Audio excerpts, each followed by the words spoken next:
And your favorite underdog on Tuesday is The Vancouver Canucks, who I think if they entered this game having not blown 8 multi-goal leads, would never be being priced as an underdog versus an Ottawa team, which really hasn't actually played very well over the last 5 games. The Senators have allowed or played to just a 42% expected goals rate over the last 5. It was a pretty ugly performance Saturday versus Philly. I think definitely a lot less impressive than Vancouver's, even though it was definitely a painful loss. The Canucks outplayed the Predators heavily. We've seen that storyline a lot from Vancouver. I think we'll see it again in this spot. At some point, it's going to start to lead to more wins. And I get that finishing out games, it's a bit of an art, that sort of thing. With that said, what they're doing is completely unsustainable. They're actually controlling play to an above average rate. We're seeing far more guys kind of move the needle up front, I think. And although they have a horrible back end as well, I just think this is one where it should be closer to a pick 'em, and we're getting a great price with the Canucks.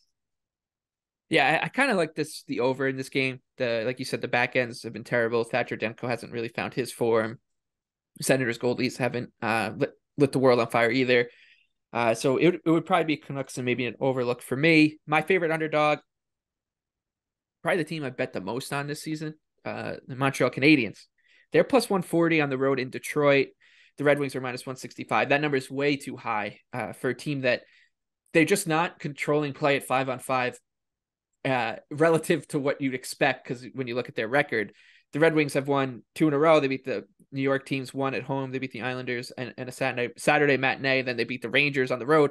Both were pretty good performances from Detroit. But if you just look at their overall numbers, they just don't control play well enough to be at this price against a really good offensive team, or I should say dangerous offensive team in Montreal. The Habs have their warts. They don't prevent scoring chances all that well, but against a Wings team that doesn't create scoring chances at a heavy clip, I'll take my chances here. So Montreal plus 140 for me on the road.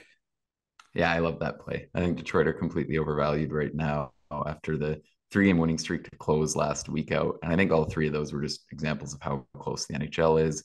But definitely taking all 3 of them was just pretty favorable. I think if anything, the best effort was versus the Rangers.